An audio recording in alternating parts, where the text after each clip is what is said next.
Pessoal, bom dia. Estamos começando um pouco de atraso, então hoje vai ser o nosso laboratório de NLP.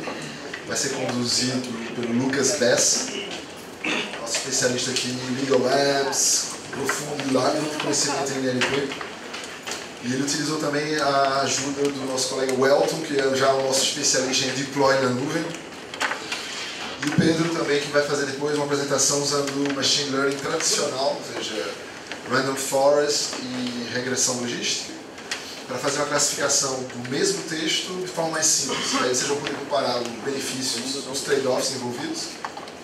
Eu já vou dar o sinal negativo que não conseguimos com a técnica mais avançada um resultado muito melhor. Ou seja, fica como desafio para casa contribuir para o modelo para torná-lo realmente um nível de desempenho semelhante ao que os anglófonos estão conseguindo fazer com o modelo de linguagem em inglês.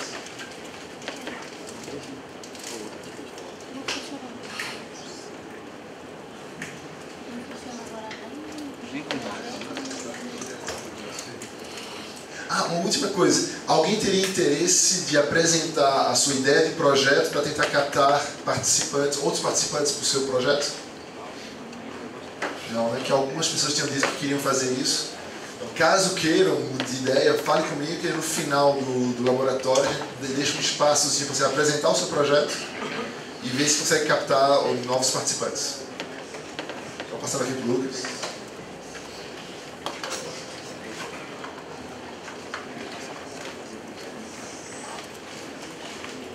Bom dia a todos. Vocês podem entrar aqui no Git para baixar o repositório que eu deixei no meu notebook. Então, dos dois notebooks, o que eu fiz e o que o Pedro fez, com análise de machine learning.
Esse é o Git aqui para vocês fazerem o download. E assim que todo mundo tiver com ele baixado e o notebook aberto, a gente começa.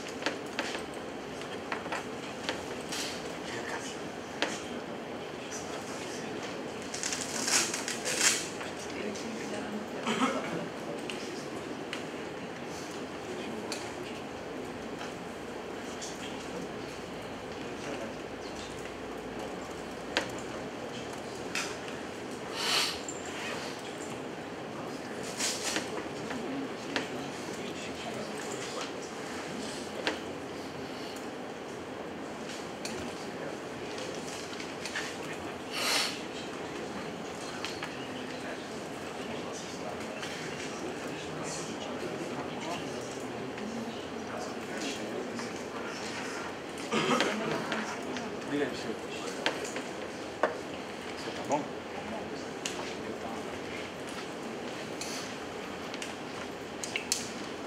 Tá bonitinho aqui, o negócio tá funcionando.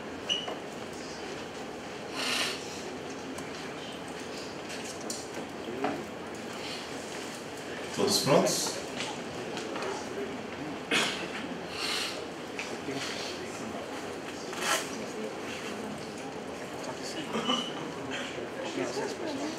Assim, isso daí?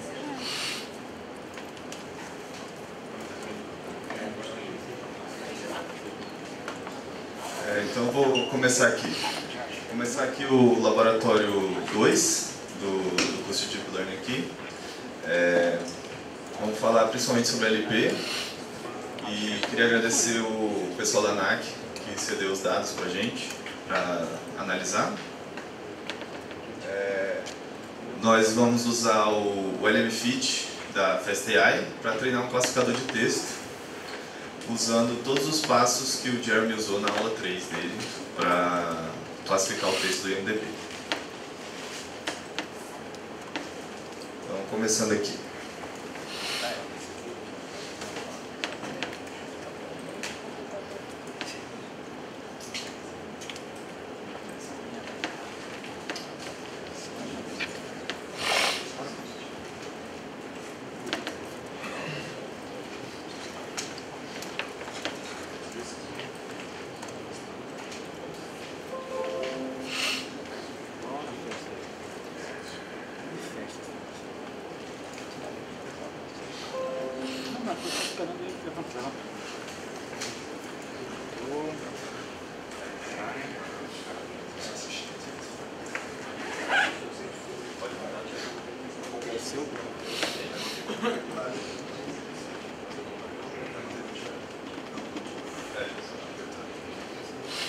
Vocês estão conseguindo enxergar aí atrás?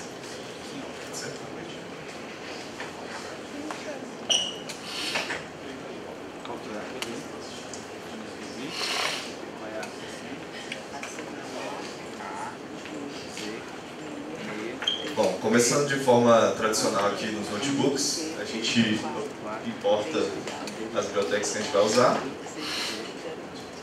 Eu não recomendo muito usar o Estrela aqui, mas é uma das coisas que o Jeremy faz, então só vou fazer isso. Depois a gente gera os caminhos que a gente vai usar, que é o caminho de dados, dos modelos, o caminho tradicional, porque o notebook está dentro de uma pasta, então a gente tem que voltar o nível para ter o caminho normal. E esse é um modelo treinado de Language Model que a gente vai usar um pouco depois, mas na hora eu explico. Começando aqui, a gente roda essa linha para criar as pastas no endereçamento aí que vocês estão fazendo e fazer o download dos modelos, dos dados e também do vocabulário. E já podem começar a fazer o download aí. Pode demorar um pouquinho, então, porque o modelo tem 400 MB. Então, a gente vai deixar rodando e depois ver isso aí.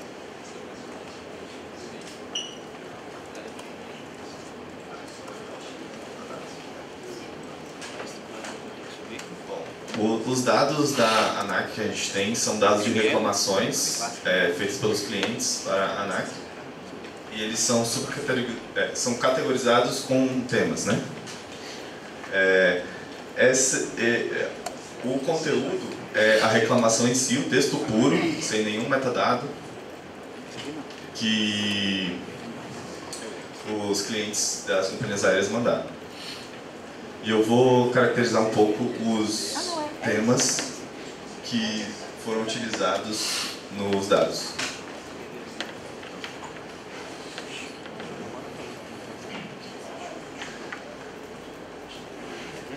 Aqui um exemplo de uma alteração pela companhia aérea, cancelamento de voo sem aviso prévio, não prestou assistência. Isso aqui foi o que o cliente reclamou. Aqui um pouco a distribuição dos tipos de reclamação dos clientes para a ANAC. Então tem reclamações básicas, alteração de empresa aérea, alteração de passageiro, assistência a pessoas com necessidades especiais, check-in, embarque, execução do voo, oferta e compra, programa de fidelidade, reclamações, reembolso, transporte de aéreo.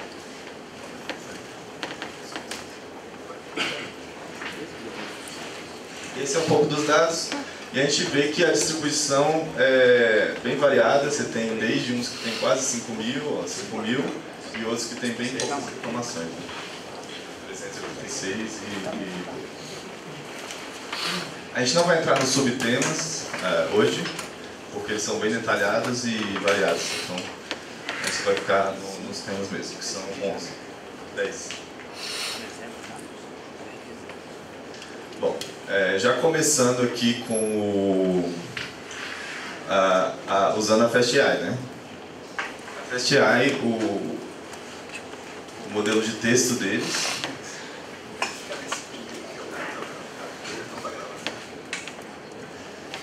A FastAI usa um modelo de tokenização que utiliza o Space para tokenizar na linguagem que você deseja. A tokenização é basicamente você separar o texto, que é uma string longa, em vários pequenos pedaços, que são as palavras.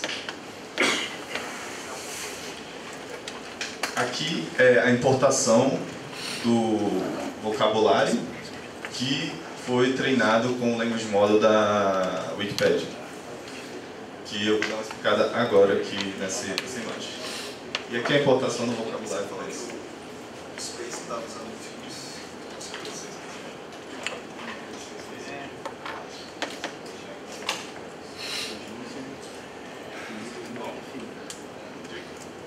Você usou o Space, né? Não, usei a FastAI e uso o Space por trás. Aí eu vi que tem o número de CPUs igual a 8. Ele processa distribuído? Sim, a tokenização distribuída. Porque esses dias eu estava tentando treinar um modelo do Space dentro do Databricks, só que em Spark. E aí eu encontrei foi um desafio grande para fazer o Space treinar um modelo de computação distribuída. Porque distribuída é diferente de multithread, né? Nesse caso é só multithread. Só multithread. Mas o Space novo, 2.1, eu acho, 2.0, ele está com alguns problemas de multithread. Então talvez seja isso. Aqui deu erro que eu toquei.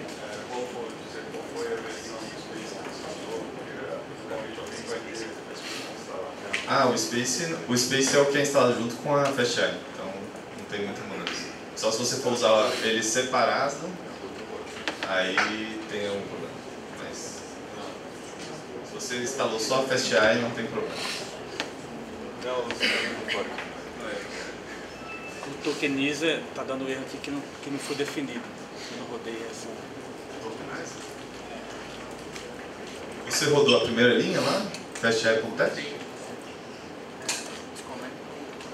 comentam.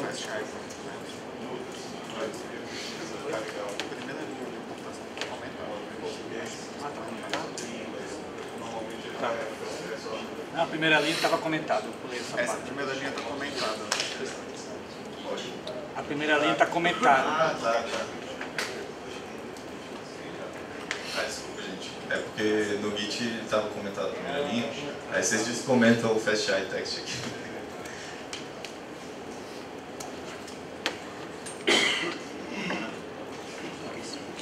Funcionou?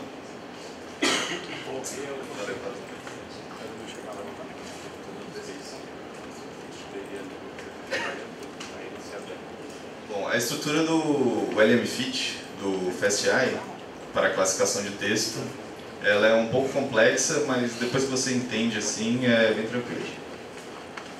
Primeiro, são 3 etapas para treinar um modelo LM-Fit. Primeiro, você precisa treinar um Language Model geral na sua língua. Então, General Domain LM Pre-Training. Eu treinei um modelo com a Wikipedia inteira, limitado a 30 mil tokens, né? Os 30 mil tokens mais usados são os que eu treinei. Então, por exemplo, você pega o FastAI, ele tem um modo de treinamento de Language Model. E aí, se vocês quiserem, podem treinar com os dados da Wikipedia.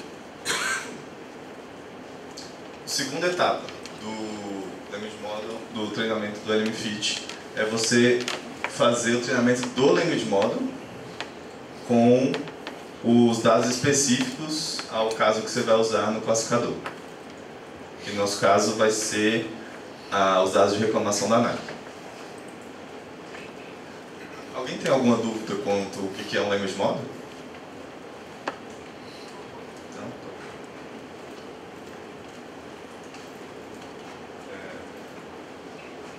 E a terceira etapa no final é treinar o classificador mesmo, de acordo com utilizando o encoder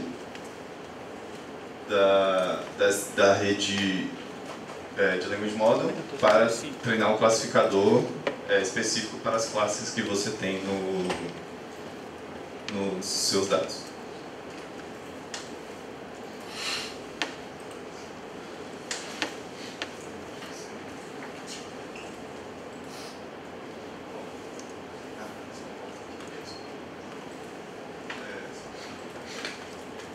Dando uma revisada um pouco na matéria da aula passada, que o Jeremy falou um pouco sobre embeddings, né?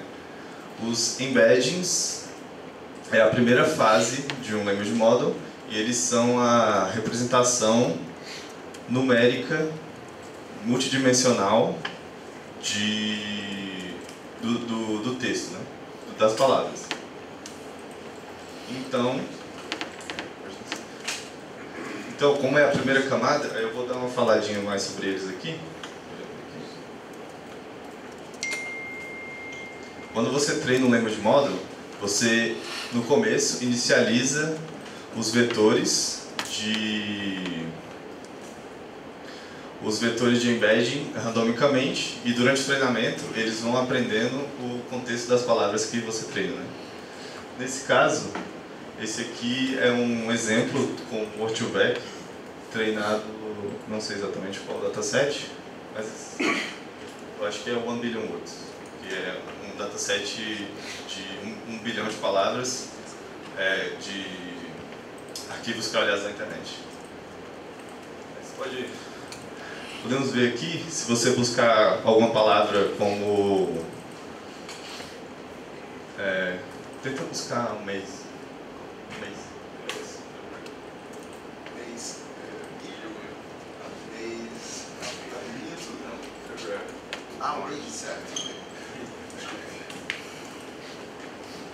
Por exemplo, você vê que aqui você busca e consegue pegar os pontos mais próximos dele no espaço. E aí você consegue ver que um embedding treinado consegue pegar um pouco do contexto e separar as palavras num espaço multidimensional de forma que as palavras com contexto próximo fiquem próximas. Se vocês quiserem testar depois, tem um link lá no notebook, buscar algumas coisas interessantes.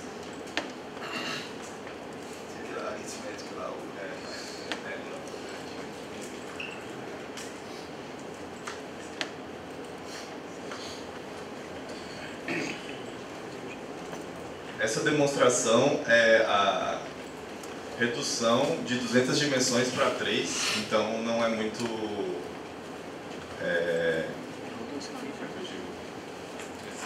não é muito preciso nesse caso aí, porque a gente está usando uma técnica de redução de dimensionalidade com perdas. Às vezes não vai achar 100%. Mas é interessante de ver que os embeddings realmente captam o contexto das palavras. E muitas vezes também a gente consegue usar esses embeddings para realizar buscas no espaço e achar coisas com contexto próximo. Como o Google utiliza atualmente busca semântica através de, não sei se exatamente embeddings, mas usando redes neurais num espaço assim, multidimensional também. Por favor, tente novamente.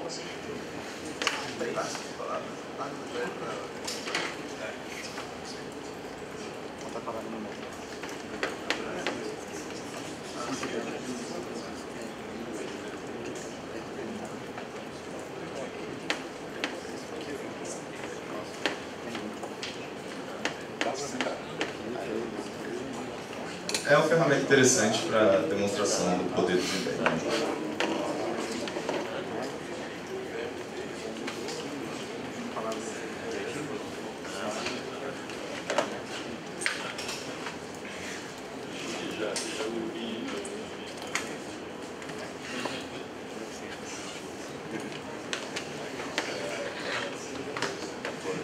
Então, O total aí, o teu universo aí é 230 mil, é isso? Vou dar esse ajuste.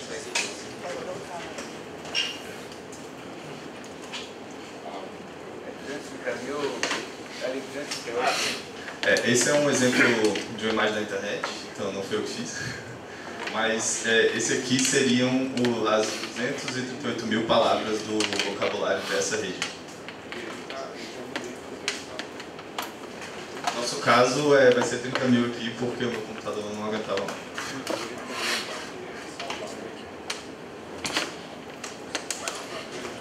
Bom, o que a gente vai começar agora, a gente já vai começar pela segunda parte. Eu disponibilizei para vocês, naqueles downloads lá, o modelo já treinado do Language Model da primeira fase, da Wikipedia. Então, se vocês clicarem na tela do download, vocês já tem ele no computador. Agora, a segunda parte que a gente vai começar é o treinamento do Language Model para os dados específicos. Primeiramente, eu fiz um hackzinho aqui para dividir os dados com 20% de teste e 80% de treino. Isso aqui retorna uma lista de booleanos que vão ser usados aqui para escolher os dados. Aí aqui...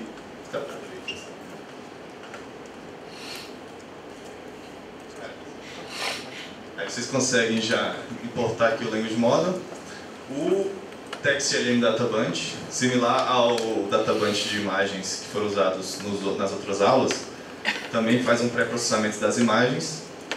Ele pega os dados de treinamento, os dados de validação, que você dividiu, no caso foi na linha anterior, utiliza o tokenizador inicializado anteriormente, o tokenizador em português do Space, e também utiliza o vocabulário que você treinou antes no Language Model da Wikipedia. O batch size é 24 e o máximo de vocabulário, ou seja, o máximo de vocabulário que eu vou acrescentar ao meu vocabulário antigo é 5.000. Então eu comecei com um vocabulário de 30 e provavelmente vou aumentar até 5.000 com as palavras novas meus dados específicos. Alguma dúvida até aqui? Certo. Então, como nas aulas anteriores, nós inicializamos um learner, nesse caso é o Language Model Learner, que vai utilizar os dados pré-processados que a gente rodou anteriormente. A arquitetura AWD LSTM, que é uma arquitetura criada em 2017, que a FastAI usou para realizar o LM-Fit. Mas você podia colocar qualquer arquitetura aí, desde que ela fosse utilizada no treinamento do primeiro passo. Se vocês quiserem começar um outro classificador, vocês teriam que treinar a Wikipedia com outra arquitetura também. E aí, utilizando os modelos treinados da Wikipedia e o vocabulário que também foi baixado lá em cima. Os passos tradicionais da FastAI, LR-Find para achar a learning rate ideal. E aí nós temos a plotzinha da learning rate ideal.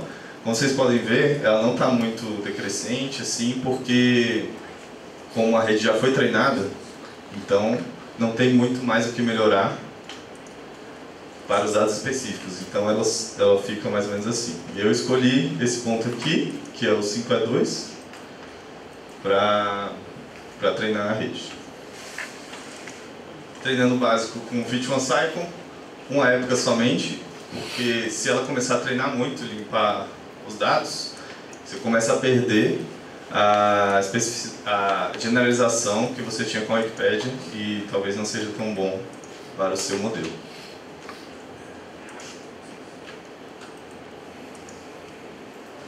Finalmente chegamos na terceira parte do classificador, em que nós vamos usar um classificador, gerar um databunch específico para o classificador. Qual a diferença dele? Ele também, você passa as labels que você quer usar, as classes de cada reclamação no nosso caso. E não muda muita coisa.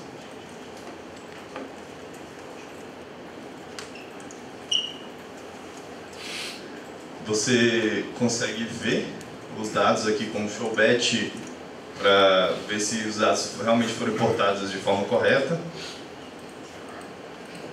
Então, esses tokens aqui foram incluídos no FastAI. O unknown é quando os dados saíram do vocabulário, elas são palavras mais raras, então ele corta do texto. O XUp é quando a palavra está em maiúsculo.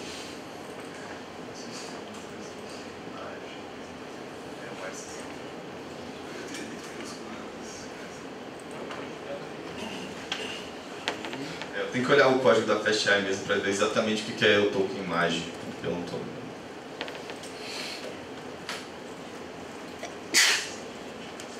Isso aí foi basicamente testes que o Jeremy fez para ver o que influenciava na hora da classificação de texto. E ele percebeu que se tivessem essas flags de maiúsculo e outras aí que ele escolheu, melhoraria a classificação. O de sempre é gerar o Learner, que é um classificador, usando os dados que a gente gerou lá em cima, a mesma arquitetura, pre-trained false, que a gente vai importar depois.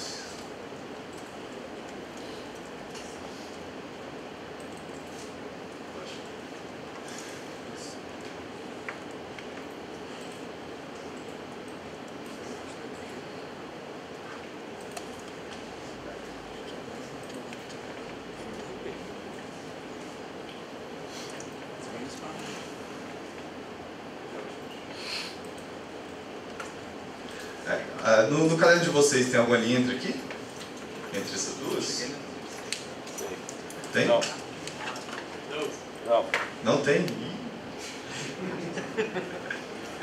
Só uma coisa, o X-Maj ali, ele significa que a letra da próxima palavra, a primeira letra vai ser maiúscula. Então nosso colega aqui descobriu que a próxima letra da palavra vai ser maiúscula.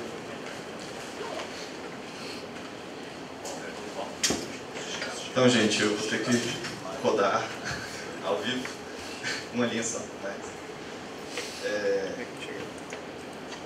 Então, eu deletei sem querer uma linha aqui, porque como a gente está pre-trained false, a gente não está importando nenhum dado aqui da arquitetura. Então, a gente vai ter que importar ele agora. Vamos fazer isso comigo.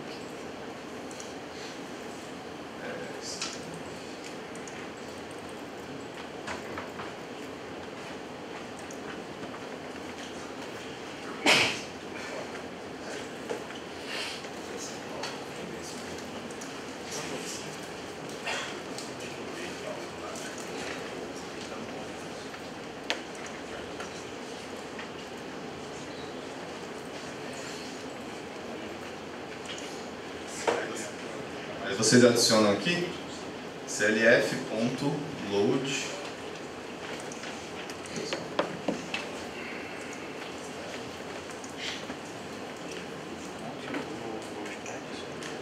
Essa parte aqui é importante, esqueci de falar. Que você salva somente o encoder do language model. O que é o encoder, né? O que vocês perguntaram? Então, voltando lá à imagem dos dados.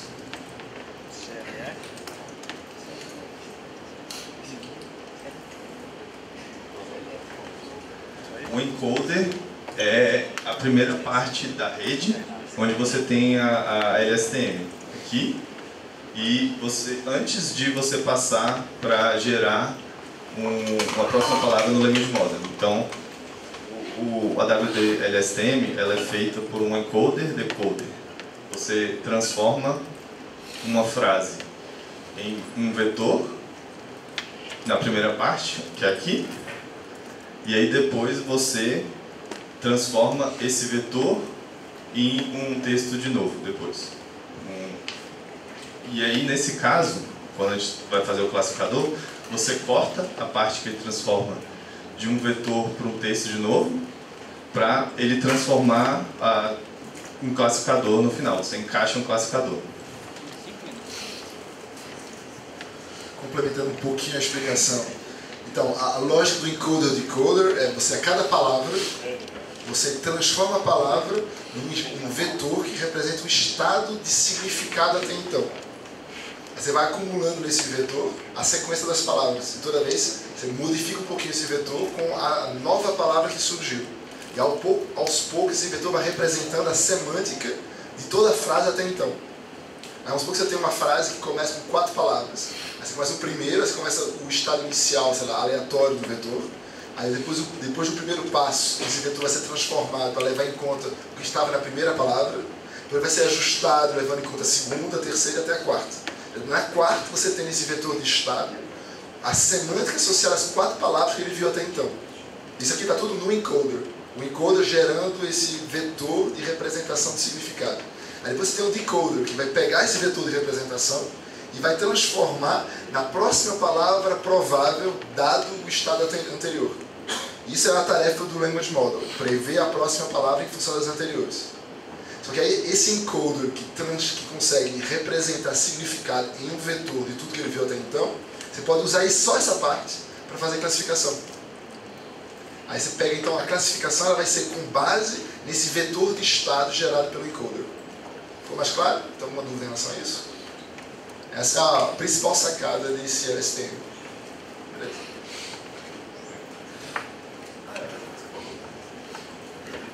Sim, então voltando aqui à parte de baixo. Então, embaixo da linha aqui, a gente vai ter que dar um load no encoder.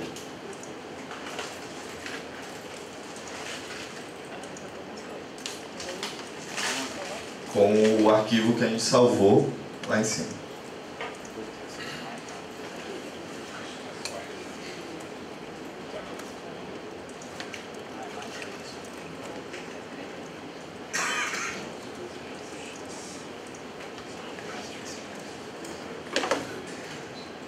Pre-trained encoder, é isso mesmo. Aí vocês dão um load nele.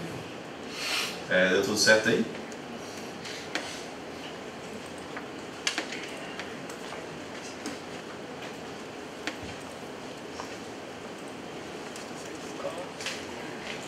Depois de dar load no encoder, a gente pode dar um fit one cycle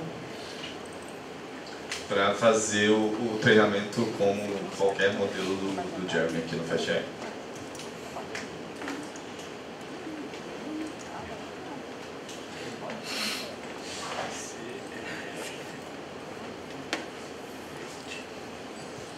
Depois do treinamento, o treinamento dele demora essas 5 épocas aqui, a gente pode treinar muito mais do que 5. Mas 5 épocas foi só porque eu estava testando o modelo, mas ele ainda não tinha dado o overfit.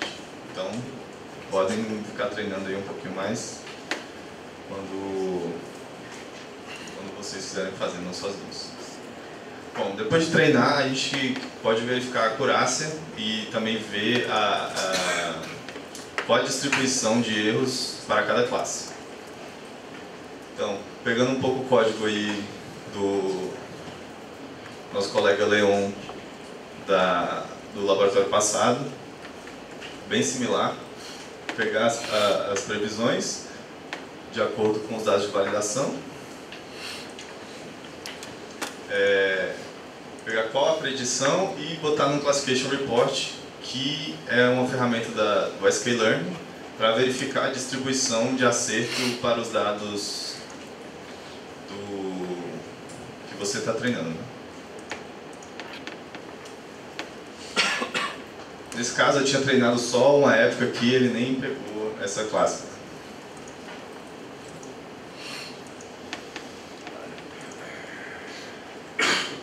Mas é basicamente isso. Podemos ver que as classes que têm mais dados ele está acertando um pouco mais. E se a gente continuar treinando... Isso, acho que é as palavras-chave, bagagem, mala. O resto está mais ou menos ainda. Como foi só uma época, a gente consegue, treinando bem mais, conseguir um modelo um pouco melhor, mas não absurdamente melhor. A gente pode ver. Esse dataset não pode estar um pouquinho zoado, não? Tem um 777 com 9%. Sim, pode estar. O nosso colega Pedro vai fazer um pouco a análise do dataset depois, que a gente vai dar uma olhada. Com certeza, se a gente buscar o dataset e melhorar ele, que é o principal a se fazer, a gente consegue melhorar bastante esse modelo. Mas essa é a demonstração principal do FastAI. Então, vocês fiquem à vontade a melhorarem o modelo em casa, no seu tempo. Depois de treinar, nós temos uma função predict, que recebe uma string e retorna a categoria, também falando a posição da categoria no vetor de classes e a probabilidade de cada classe na previsão. E, para colocar o modelo em produção, faz um clf.export e ele vai exportar um arquivo export.pico que a gente pode colocar numa função no Google Cloud Run ou no Render ou no Heroku, como vocês viram nos outros laboratórios.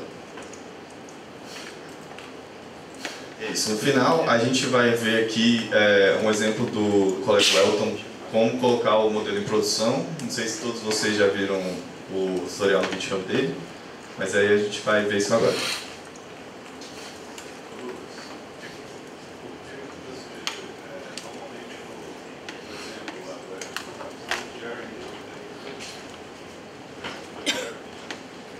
Não, só porque você usou, fiquei nessa dúvida aí. No exemplo do Jeremy no IMDb, ele não coloca essa cláusula pre-trained equal false e ele simplesmente vai treinando, está só o unfreeze e já dá o fit one cycle. Queria só que você comentasse isso pra gente. Não, isso é só preferência mesmo, porque eu prefiro dar o load encoder separado do que ele faz. Eu acho que ele dá um load normal. Não.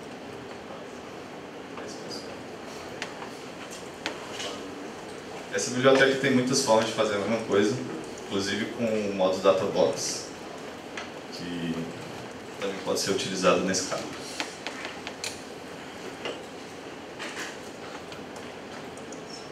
Eu vou entrar aqui no GitHub do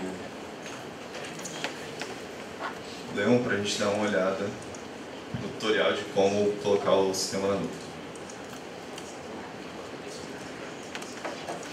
Alguém tem alguma dúvida até agora?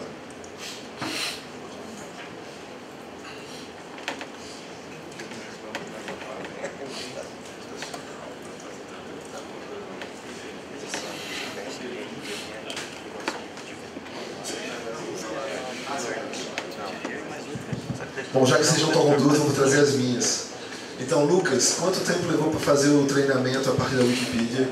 Tamanho da Wikipedia em português, onde você baixou, enfim, um pouco mais de detalhes sobre como você construiu esse modelo pré-treinado do Garnet Model. A Wikipedia eu construí utilizando um script do Sebastian Bruder, que é um dos parceiros do Jeremy para construir esse artigo do LMFit. E eu vou disponibilizar depois no meu GitHub um scriptzinho para só se vocês quiserem baixar, rodar lá a Wikipedia para fazer isso. E para o treinamento, o de 30 mil, com o vocabulário de 30 mil palavras, demorou em torno de 30 horas para treinar numa GPU P100. E o modelo com vocabulário de 100 mil palavras, que eu não pude apresentar aqui porque eu não pude testar no meu computador, ele demorou em torno de 60 horas para treinar. durante 12 anos.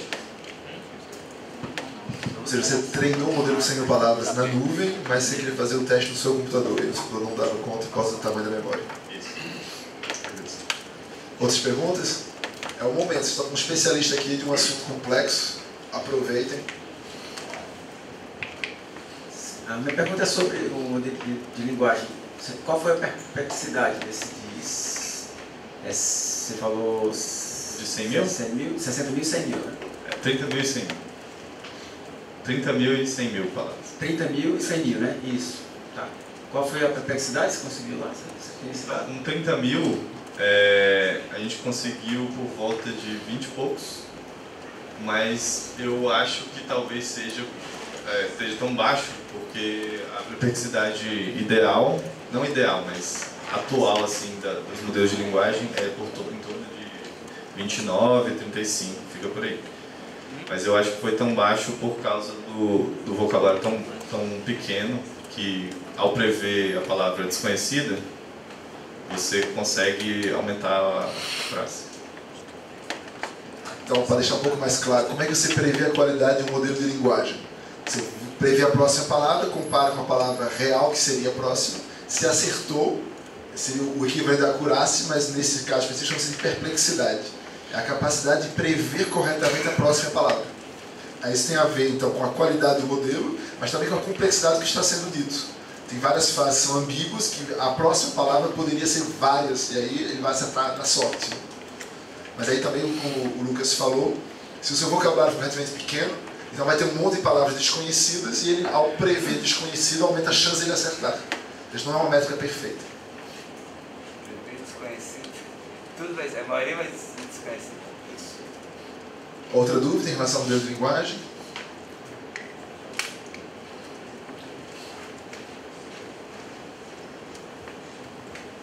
Em relação a essas 30 horas que demorou para treinar, isso aí, todo mundo vai ter que repetir esse processo? Ou tem como a gente já pegar o material treinado sem fazer as 30 horas? Não, se vocês usaram o notebook aqui, ele já vem com o modelo pré-treinado. Mas como o nosso resultado ainda não foi muito bom, quem tiver disponibilidade e queira retreinar o modelo de linguagem para fazer testes mais amplos, está obviamente convidado a fazê-lo e obviamente compartilhar os resultados bons. Ou até resultados falhos também, vale a pena documentá-los, para evitar que todo mundo tenha que refazer. Minha dúvida é só, porque eu não estou lembrado da última aula, eu cheguei um pouco atrasado também, então desculpe. A questão da rede, o output dela vai ser um número que daí a gente vai transformar isso vai ver numa tabela, qual é a palavra? Como é que funciona isso, tecnicamente, assim? Isso, o classificador, a saída dele é um vetor da quantidade de classes e uma probabilidade para cada classe. E aí a probabilidade que você encontra maior, você classifica como sendo aquela classe. O legal disso é que permite ver o caso de ambiguidade, né? Se ele prevê a primeira classe como, sei lá, 30% e a segunda já é 25%, você vê que é uma ambiguidade forte. Há outro problema em relação a esse dataset da ANAC, é que às vezes acontece no mesmo relato, ele fala de problemas diversos. Uma possibilidade para quem fizesse como tarefa extra, seria tentar aplicar a classificação agora por parágrafo. De tal forma que você conseguisse identificar melhor o que está sendo trazido de reclamação por parágrafo, que é possível então que, usando o mesmo classificador treinado no texto todo, ele consiga encontrar por parágrafo que está se falando de problemas diferentes. Fica como uma ideia de expansão do projeto.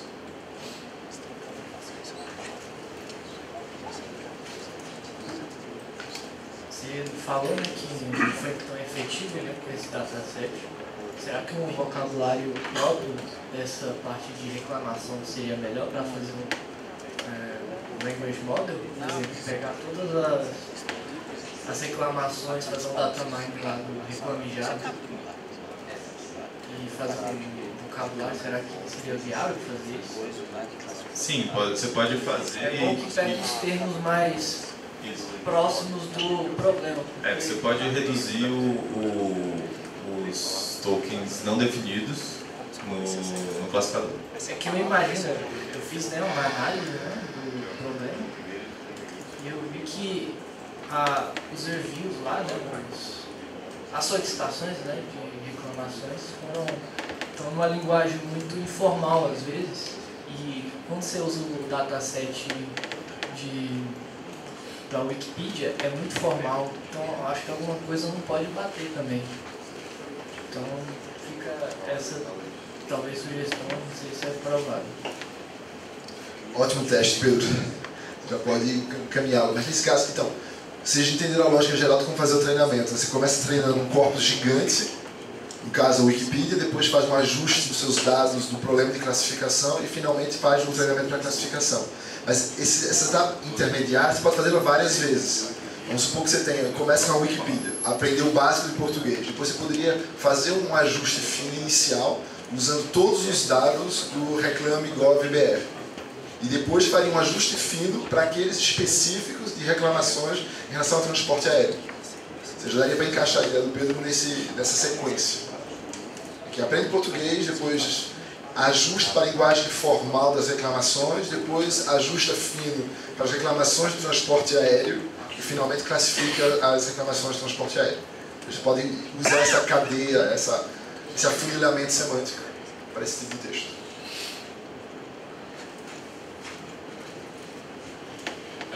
Lucas, você seguiu a metodologia de FastAI, mas você não parece muito animado com isso. Na sua vida profissional você usa FastAI para NLP ou não? Não. Ok. Eu acho que a biblioteca está muito no começo ainda e tem muitas mudanças e eu acho que o modelo em produção não faz sentido no momento.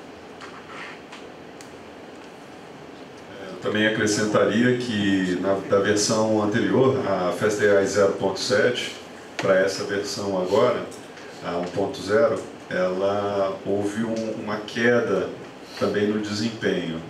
Então eu percebi que eles estão fazendo ajustes. A própria equipe da FastAI, eu já troquei umas mensagens com eles, eles disseram que estão evoluindo, tentando melhorar o desempenho especificamente no text, nessa parte de processamento de textos. E também há um esforço grande, né, que você sabe, do criar o multi-language, né, multilingual language model. Então eles estão fazendo esse esforço, a comunidade está trabalhando junto. E eu acho que a gente vai ter uma evolução nos próximos meses aí da FastAI nesse sentido. Espero que sim. Mas você usa um outro framework? A gente usa o TensorFlow e o PyTorch. E as etapas são as mesmas? Ou nós podemos guardar na mente de hoje as etapas, pelo menos, ou o que você mostrou é só para seguir o Sim, é possível. Mas eu acho que o LMFit funciona em alguns casos e não em todos. Então, só é uma ferramenta só. Então, você vai testando cada passo e cada ferramenta para ver qual que mais se adequa ao seu texto. Se o LMFit ficar melhor no seu dataset, ótimo. Obrigado. A minha intuição diz também que é o seguinte, o inglês está muito evoluído. E o Merritt Smith, né, que fez o W103 lá, o Language Model, ele chegou numa acurácia muito boa. Então, em inglês, funciona muito bem. Tanto que o Jeremy mostrou, e foi o estado da arte ano passado, o LMFit foi o estado da arte. Então, efetivamente funciona para o inglês.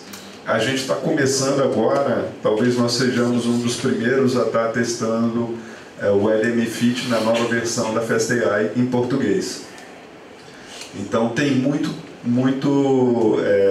como evoluir. A gente tem que buscar formas de aprimorar o nosso language model e eu acho que aí a gente pode chegar a um desempenho razoável, né? É porque a gente precisa pesquisar. Eu acho que a gente convida aqui a nossa comunidade a fazer esse trabalho, porque a gente pode dar uma contribuição interessante para o language model em português. Com certeza. Eu treinei esse Language Model no final de semana, passado da Páscoa, então eu posso ter feito alguma coisa errada, não ter treinado direito, então temos que ver o que pode ser melhorado. O tokenizador também pode ser melhorado. Lá no meu trabalho a gente tem uma experiência que a gente não usa o tokenizador da Space, a gente fez um tokenizador próprio para quebrar os textos em português. Então, esse também pode ser um gargalo aí do Language Model. Veja que tem o gargalo da FastAI, a própria Space também é um obstáculo, porque a Space ela já evoluiu bastante no inglês, né? E está começando a evoluir aos poucos em outras línguas, como o português. Então acho que tem várias coisas, vários elementos aí que vão evoluir aos poucos. Enfim, um bom espaço para experimentação, ou seja, caso o seu projeto tenha a ver com classificação de texto em português, realmente tentem, e a gente pode ajudar. Já temos uns grupos meio de focados em NLP, e podemos dar suporte e ajuda para isso. E a nossa intenção, quando tivermos um modelo de linguagem em português que estiver gerando bons resultados finais, vai publicá-lo amplamente. Então, até pensando em fazer um evento para fazer essa publicação do Language Model em português.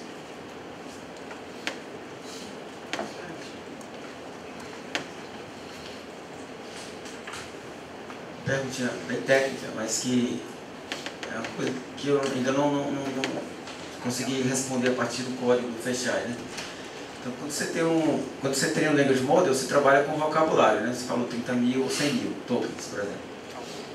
Mas quando você pega um dataset, por exemplo, de reclamações, você prepara... Eu uso aquele modelo lá de Databox, né? Eles chamam de DataBunch, né? FastAI. Então, tem um dataset lá de reclamações. Ele, obviamente, cria um vocabulário interno, né? Ele tokeniza ali e vai criar um vocabulário. Nos exemplos, geralmente, não se usa nesse momento, na hora de criar esse databunch, esse bloco de dados, não se utiliza o vocabulário do pré-treinado lá no Wikipedia, né? Normalmente. Aí, no momento que você vai fazer o learner, que você faz a vinculação, né? Salvo engano. A minha pergunta é a seguinte.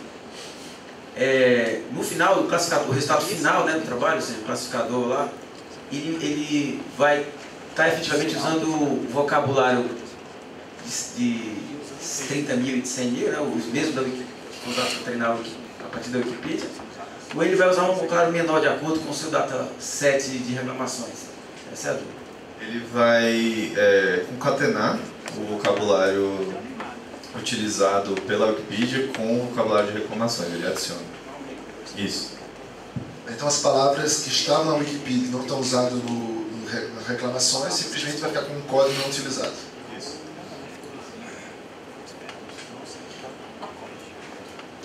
Tanto que, se você for ver o tamanho do vocabulário, eu acho que é por volta de 52.000 tokens que ele vai ficar no final. Esse assunto aí de NLP é bastante interessante. Acho que ele tem uma grande interseção no trabalho de vários órgãos da administração pública. Fico pensando se talvez não seria interessante fazer um esforço conjunto. Eu lembro que vocês falaram que fizeram um esforço inicial aí rodando um modelo desse de um Language Model para português, estariam perto de publicar. Talvez fosse o caso de compartilhar e a gente tentar melhorar o resultado que vocês já atingiram. Sim, eu vou publicar o script que eu usei para treinar a Wikipedia e aí vocês podem modificar do jeito que vocês quiserem.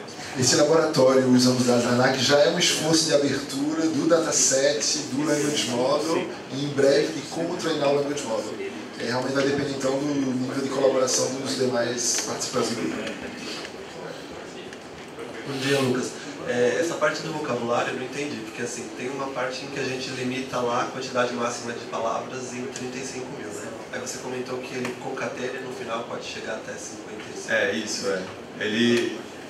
Eu esperava que chegasse no limite de 35, mas quando eu fui ver mesmo, ele estava em 52, até tinha alguns erros aí. Eu não sei qual o problema que aconteceu lá dentro da FastAI mesmo.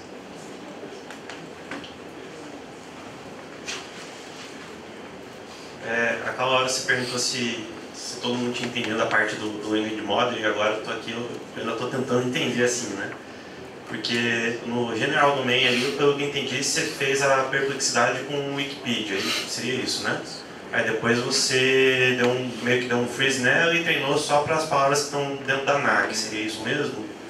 E aí, como é que você utiliza essa parte de tentar adivinhar a próxima palavra para tentar classificar o contexto da mensagem? É isso que para mim não está claro. Sim, então, a parte que a gente utiliza do treinamento inicial para a parte de classificação é somente o encoder. Então você arranca um pedaço da rede, só a parte inicial da rede, para depois usar essa parte. Entendeu? E você coloca acopla no final da rede um modelo de classificação, que é uma rede totalmente conectada. Assim. Conseguiu entender? Aí minha dúvida agora parte pro encoder, né? Como é que ele funciona e tal, mas eu não sei se eu já perdi alguma explicação prévia, então não cheguei atrasado. Eu acho que eu fiz uma explicação, né, do nosso encoder. Vou tentar repetir assim bem por alto e aí se tiver um problema você me interrompe, ok? Então, o encoder se veja como um vetor de estado. Ele vai representar, vai sintetizar o que ele viu até então. Aí ele começa aleatório, só ruído.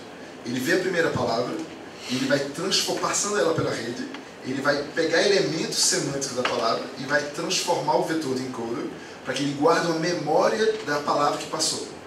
Vai passar a segunda palavra. Ele vai transformar de novo esse vetor de encoder, esse vetor de estado, para representar, então, a lembrança da primeira palavra mais a segunda palavra. E vai fazer isso em sequência. Agora, paralelamente a isso, ou seja, veja esse encoder como sendo uma síntese da memória do que aconteceu até então. E aí, esse vetor de estado serve de ponto de início para o decoder. O decoder ele pega esse vetor de estado e ele vai transformá-lo de novo com uma sequência de transformações na rede neural, uma sugestão de palavra, que seria a próxima palavra necessária. É uma cadeia, você vai treinando então o encoder e o decoder para que ponto a ponto eles consigam prever corretamente a próxima boa palavra. Mas o que você vai querer extrair desse processo é o encoder, ou seja, a capacidade que ele tem de pegar uma sequência de palavras e resumir tudo isso em um vetor de estado. E esse vetor de estado vai ser o ponto de início para o classificador final. Vai pegar as características, cada dimensão do vetor de estado vai representar um conteúdo semântico. Você vai treinar o classificador final para, dado um vetor de estado que corresponde a uma frase, prever alguma coisa relacionada a essa frase. No caso, dado uma frase de reclamação da ANAC, qual é o conteúdo, qual é a probabilidade de ser falando de bagagem ou falando de passagem de voo atrasado. Ficou mais claro? Na verdade, você está tentando extrair a questão da memória mesmo, né? De você poder salvar, sei lá, uma mensagem de uma reclamação e aquilo vai virar um vetor de estado, né? Só isso que você quer. Quando a gente fala, em geral, a grande vantagem do Deep Learning em relação aos outros métodos é a ideia de aprender por si só uma representação dos seus dados. Você pode ver isso nesse quadro. O que o encoder está fazendo, ele está encontrando uma representação de uma frase que permita mais facilmente, prever qual é a próxima palavra com a parte do decoder. Então a gente usa essa parte do encoder como a construção da representação semântica de uma frase. Ou de um texto como um todo. Alguém quer adicionar mais alguma coisa? Então, se não, vamos voltar para a apresentação do Lucas para eu fazer o deploy do modelo em nuvem. Isso, o GitHub do Elton é esse aqui, ó, o Elton Rodrigo. E aí eu vou colocar ele lá no Notepad para a gente acessar depois. A branch do nosso modelo é esse aqui, ó, NLP reclamações. Então, se vocês quiserem fazer o deploy de um modelo similar, utilizem essa branch aqui.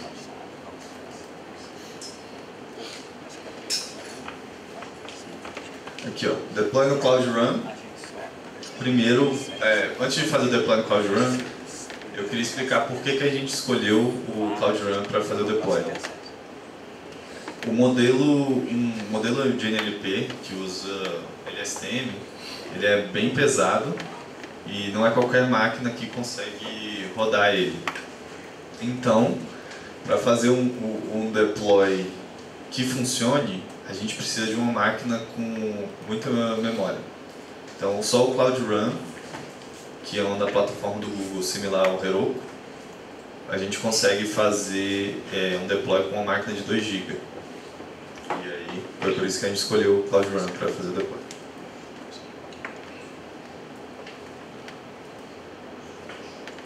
Então, os passos para você fazer o deploy do modelo são simples. Primeiro, você tem que ir no serviço build do Google Cloud para criar uma imagem do seu container, do seu modelo aqui. Então,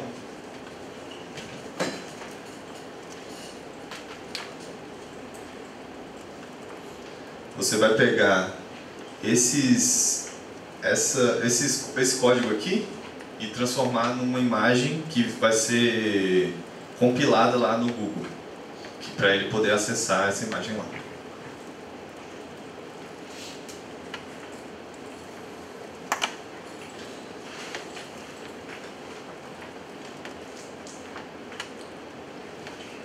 Então você vai fazer no Google Container Build, ó. Em seguida você vai no Cloud Run e consegue gerar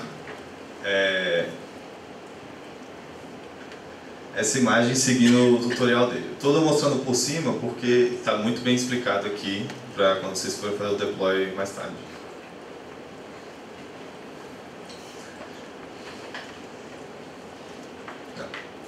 Então, o que você vai fazer o deploy é dessa... ele vai estar com um endereço bem estranho, assim, desse jeito. Mas se você quiser, depois você muda para a sua URL e conseguir fazer.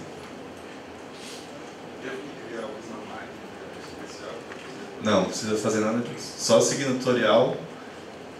Você não cria nenhuma máquina, você só gera um serviço que quando a pessoa entra nesse site, ele vai rodar. Só isso. Ele tem 2 milhões de requisições gratuitas. Não tem máquina. Não tem máquina. Não.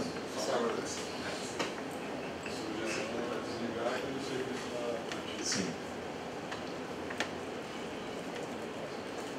Então, você tem um classificador de reclamações e você pode digitar uma reclamação aqui.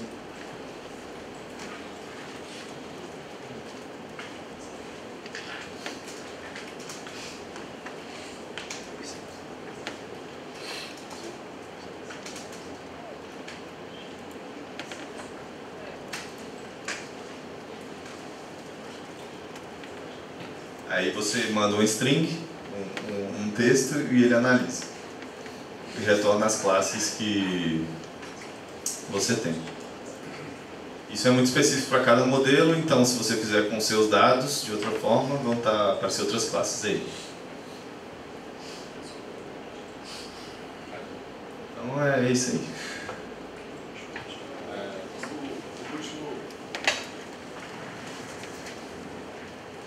Eu queria ver como é que você fez o código, ou talvez foi o Elton, né? Porque o último exemplo que a gente fez de aplicação era só apontava assim, é a classe tal, né? É o urso pardo ou o urso negro, né? E aí agora você colocou essas probabilidades e acho que seria interessante mostrar qual é a modificação que precisa ser feita lá no app para mostrar isso daí. Acho que seria interessante para o pessoal ver. Se você utilizar a branch NLP reclamações, ele já vai estar com esse código, mas a gente vai dar uma olhada aqui.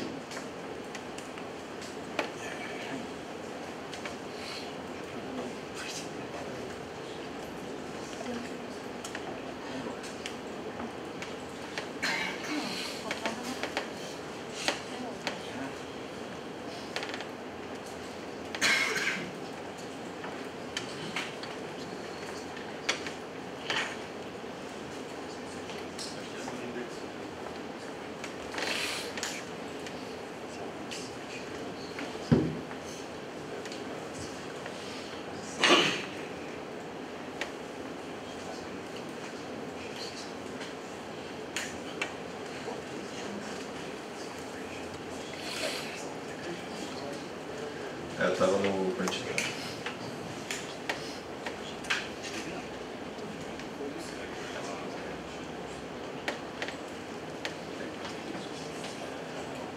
Então, essa parte aqui, ó, na Rota Analyze, ele retorna um result, que é a classe e as probabilidades. Isso é muito do modelo, porque o modelo da FastAI, ele tem um retorno daqueles das três partes, que é o nome da classe, a posição da classe no vetor de classes e as probabilidades. E aí, se você pegar essas probabilidades aí, mas já está feito na branch NLP reclamações, então qualquer coisa é só dá um fork lá e funciona.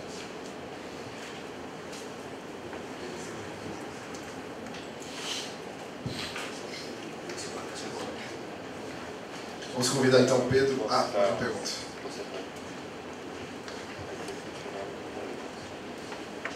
Lucas, em relação à aplicação do NLP, além de classificadores, você poderia falar um pouco de outros projetos do Legal Labs que você tem trabalhado, que você vê como muito promissor? A gente tem vários projetos na Legal Labs. De NLP principalmente a gente tem extração. Por exemplo, no momento a gente faz extração de leis, extração de jurisprudências, extração de diversas coisas relacionadas ao direito, né? De leis, jurisprudências. A gente também faz outras coisas que é... extração mesmo? A extração é você pegar no texto, você recebe um texto cru, e a partir desse texto você consegue retirar quais as leis que estão lá, por exemplo. Por exemplo, se você falar artigo 45 do CPC, a gente retira artigo 45 do CPC. Outras aplicações, a gente também extrai endereço, nome, CPF, OAB, mas isso aí a gente usa mais ou menos para anonimizar os dados. Extração e classificação de outra coisa? A gente tem vários produtos lá, mas eu não sei se eu posso falar aqui.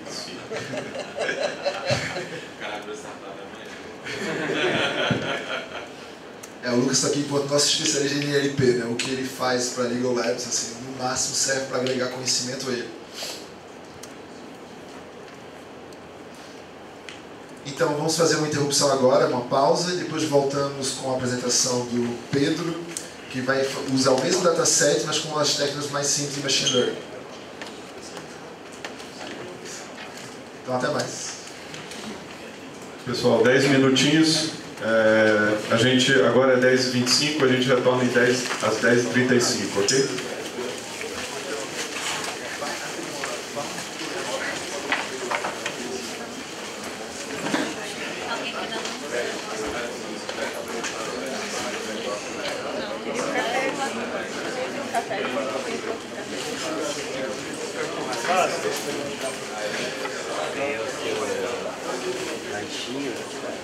Alguém pode ficar pra esse jogo?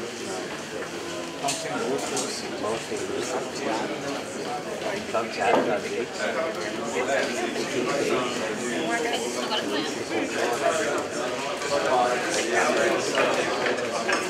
poder colocar na fonte de luz, colocar ele rápido e realmente fica mais rápido. Você tem que dar para o Alexandre, que ele chupa-cabra. Eu comprei um aparelho de fazer. Tem que arrancar o HD, comprar mais coisa. Só que o HD tem que ser maior ou do mesmo tamanho. Não pode ser menor. Você acaba não usando. Ei, você viu aí?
Não,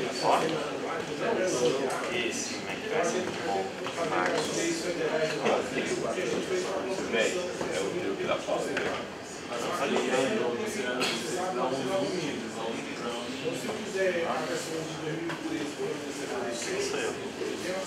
A Constituição é dessa data, compilada dessa data. Se eu detalhe no artigo, vocês até por essa emenda Mais campeão.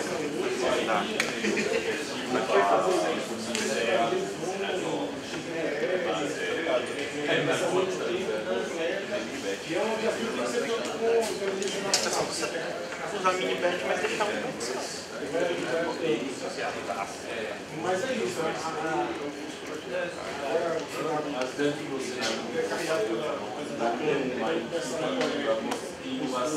Você vai entender, tentar estruturar e disponibilizar informações. Eu tentei tirar o caldo. Cortava. Tipo assim, na leste de interação, aí acabava no final. Sei lá, velho, cortava literalmente. Saca isso, velho? Vamos ver aqui, projeto de 2019. Vou pegar um projeto de qualquer cenário de 2019.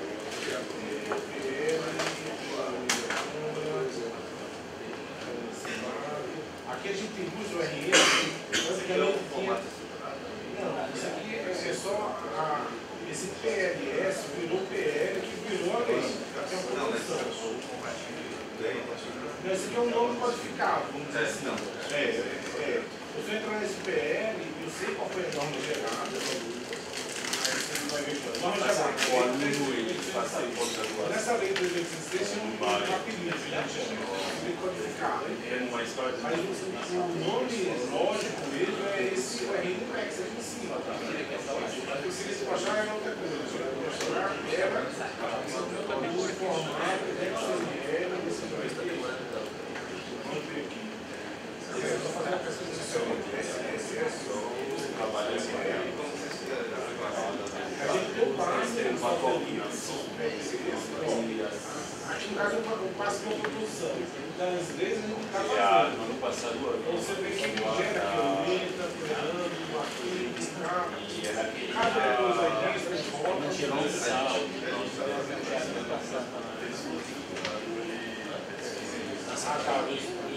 Mas para essas mas para ler, cara, já pronto. Se você quiser poder político a porta, aqui ó, inclusive foi organizado recentemente. Então tem um monte de coisas. Por exemplo, tem o XML. Agora veja só, a gente não tem o XML não com uma forma de questão, só com uma forma que está entrada no mercado dispensado de forma rápida. Então, isso para a gente não usa, é só uma forma de fazer a comparação. O problema do gestor é que a gente tem uma norma, é muito elementar, então é texto mesmo, entendeu? Então fica, se você quiser fazer a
Não,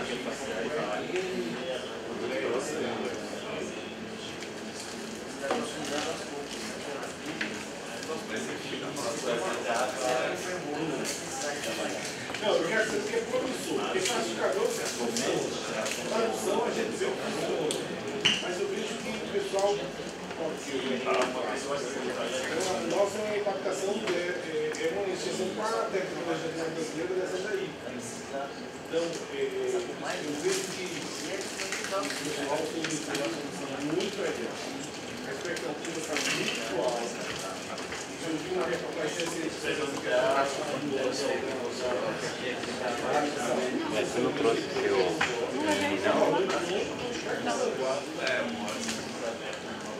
não? E esse daí é para colocar nele? Cabe nele? Não é fininho, não?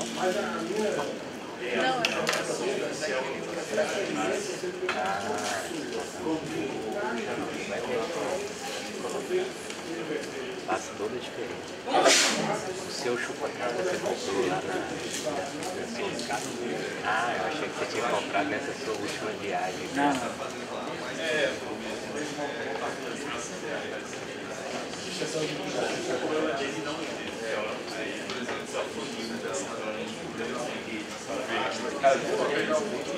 Ideia pra fazer. Então vocês não utilizam? Não. Eu sou fogo. Ele é muito mais estável. E aí começaram a falar dele. Eu comecei a ficar agora. Aí você ia fazer nenhum projeto. Eu quero ser mais estável. Até o PyTorch está mais estável. Sai em cima dele. Mas eu não faço ideia. Eu gosto dessa aplicação. Então, assim, a gente tem que adaptar para usar PCI. Então, pode dar um trabalho. Estou avaliando a ideia aí.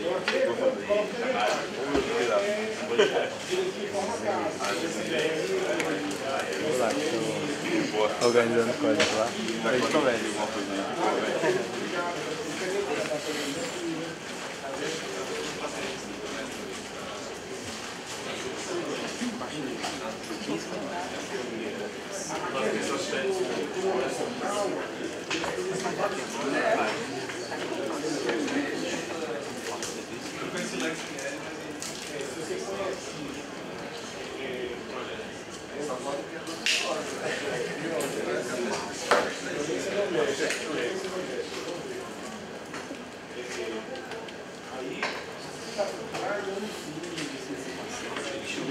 Baixar o modelo.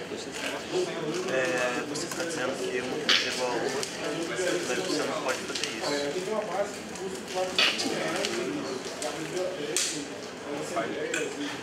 Então, mas você definiu isso em losses. Cadê o seu?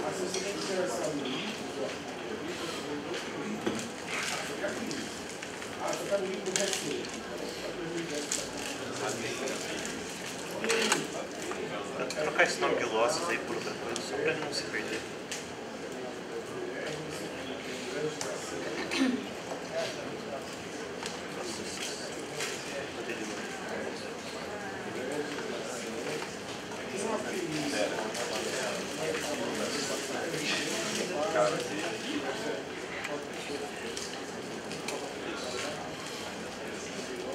Aqui a gente também oferece a norma. Isso tem que mudar. Vai dar misturado as duas coisas. Mas acho que é uma fonte interessante, né? De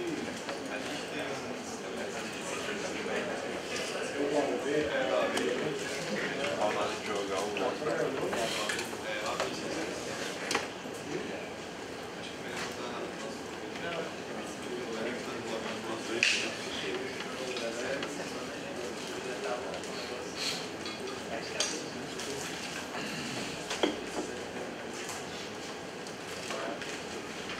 Aí você esse serviço? É porque a gente tem uma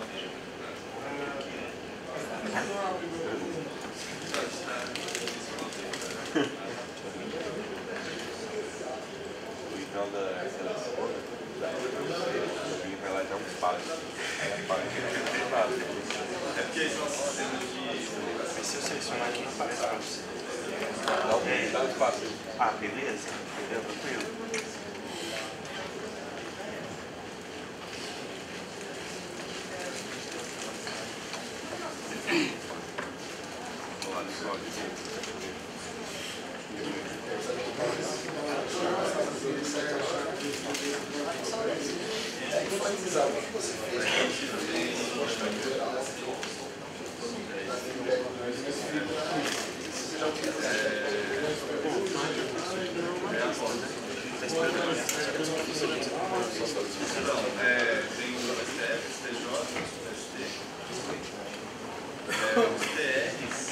Pessoal, vamos recomeçar então?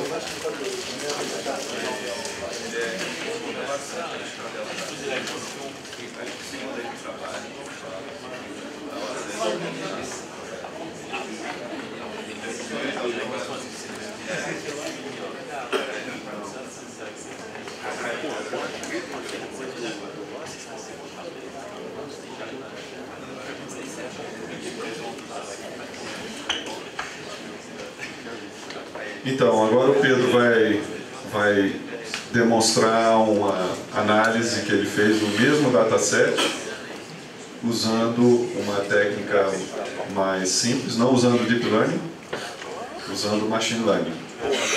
Mas, antes eu queria fazer um comentário aqui do que tem acontecido recentemente, e até acompanhando aqui a ideia do colega que falou que a gente precisa unir esforços.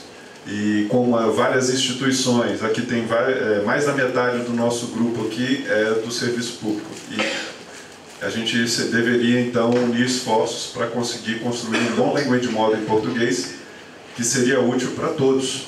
Uma vez a gente conseguindo isso, esse mesmo language model pode ser aproveitado por todos. Então aconteceu, por exemplo, eu participei de uma reunião com o pessoal da Câmara dos Deputados. Tem uns colegas aqui, foram convidados para poder, também um grupo lá da ITI, para poder, eles têm interesse, eu chamei para eles virem aqui, também colegas do Senado Federal estavam aqui. Então, a gente meio que fez uma reunião, Senado e Câmara, e a gente fez essa proposta de fazer um trabalho em conjunto e a gente fazer uma colaboração maior no desenvolvimento, principalmente de NLP. Que é a maior necessidade. Então acho que esse exemplo, a gente também está aproximando do TCU, e a gente, inclusive, estive falando com algumas pessoas do Senado lá para que entrassem em contato com o TCU para enaltecer o esforço do TCU em estar apoiando todo esse trabalho que a gente tem desenvolvido aqui. Então isso está acontecendo e eu acho que talvez nós aqui possamos fomentar esse esforço conjunto, de colaboração. Outra coisa que aconteceu interessante essa semana é que depois de pela primeira vez eu vi audiências na Câmara e no Senado na mesma semana falando de assuntos relacionados. Da Câmara dos Deputados foi especificamente sobre inteligência artificial, e no Senado aconteceu uma audiência pública com o ministro da Ciência e Tecnologia, e ele lá demonstrou durante a apresentação dele que a inteligência artificial e a internet das coisas é uma prioridade, e tem uma diretoria que vai cuidar especificamente dessas tecnologias aplicadas. E a grande ênfase, em vários momentos da apresentação dele, o ministro da Ciência e Tecnologia, o Marcos Pontes, né, ele enfatizou: a gente não pode ficar para trás nessa corrida da inteligência artificial, porque isso vai ser um desastre para o Brasil. Então ele pontuou isso várias vezes.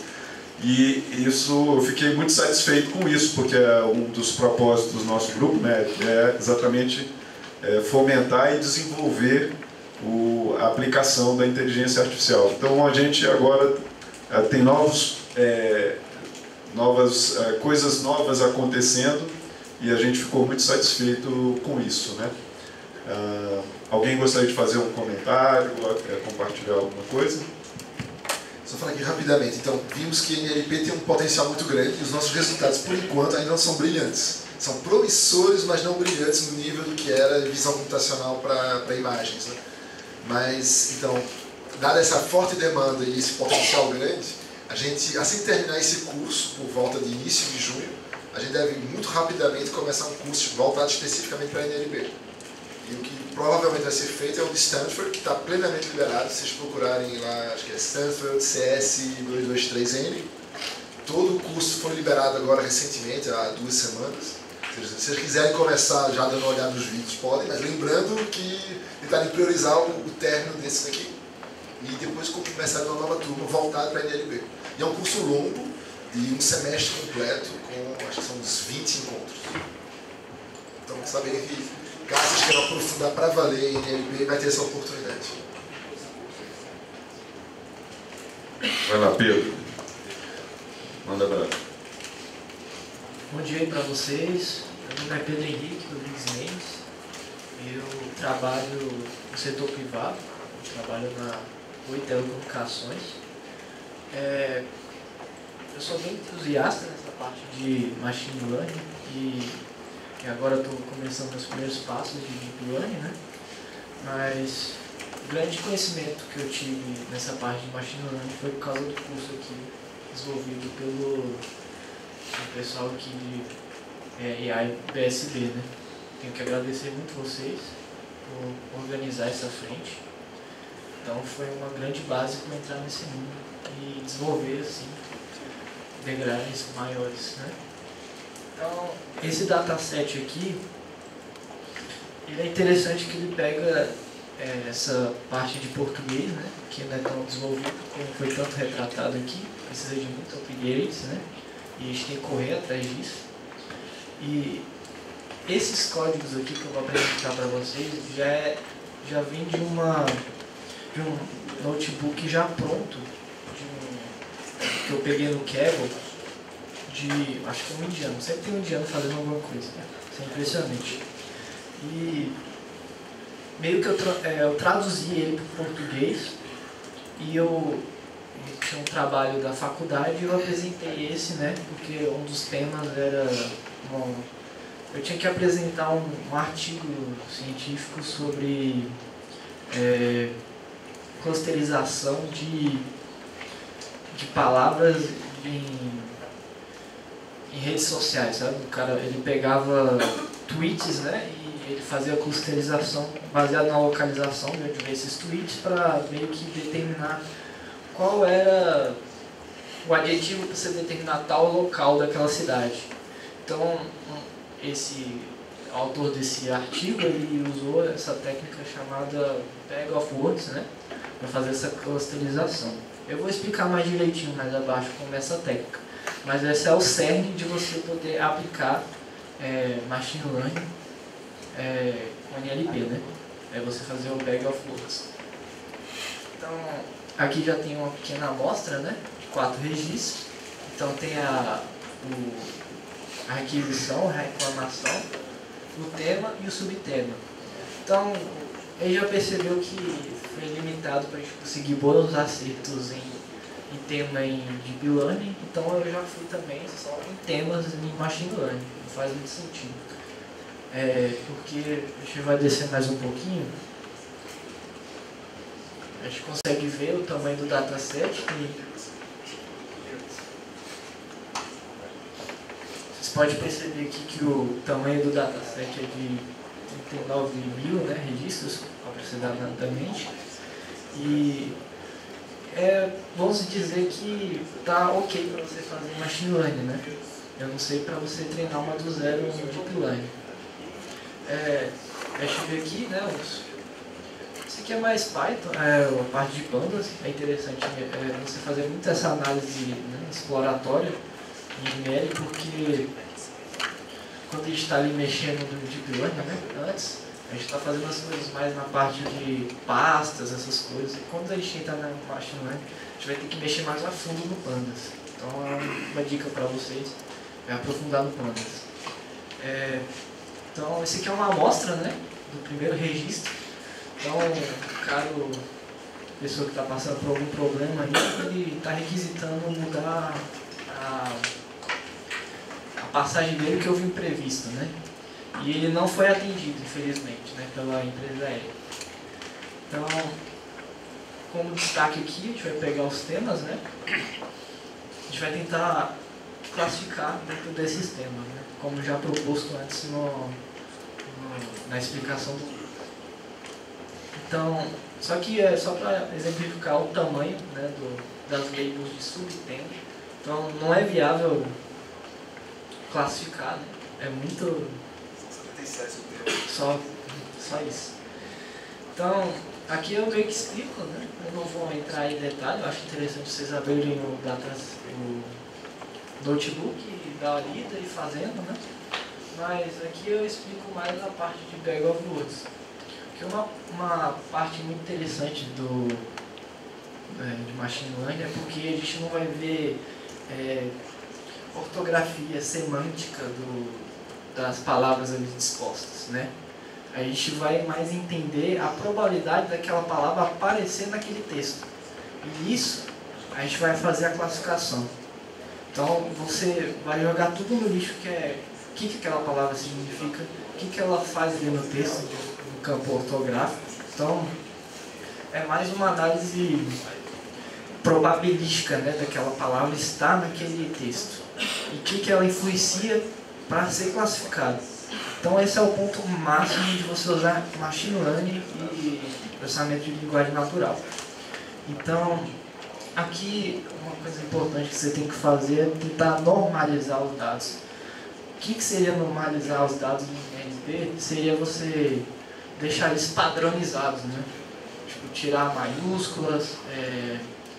Então, como já o Lucas descreveu, o FastAI lá com o Deep Learning lá, ele já faz toda essa normalização, né? Ele já tira números, já tira maiúsculas, já tira acentuações, pontuações. Então aqui eu fiz mais na mãozona, né? Então tem esse pacote aqui, o Unicode, que ele vai transformar todas as strings. Pedro, só uma observação. Pela FastAI, em geral, o padrão não é retirar esses caracteres de maiúsculo, acentuações e tudo mais. Ele consegue representar isso mantendo um sinal de que há uma maiúscula e ao mesmo tempo botando a palavra padronizada em minúsculo. Aqueles médios. Ele preserva mais elementos semânticos para ajudar a classificação. Como que é o modelo mais simples, você não faz isso, você simplifica tudo ao máximo. É mais evoluído ainda. Então, uma abordagem mais evoluída.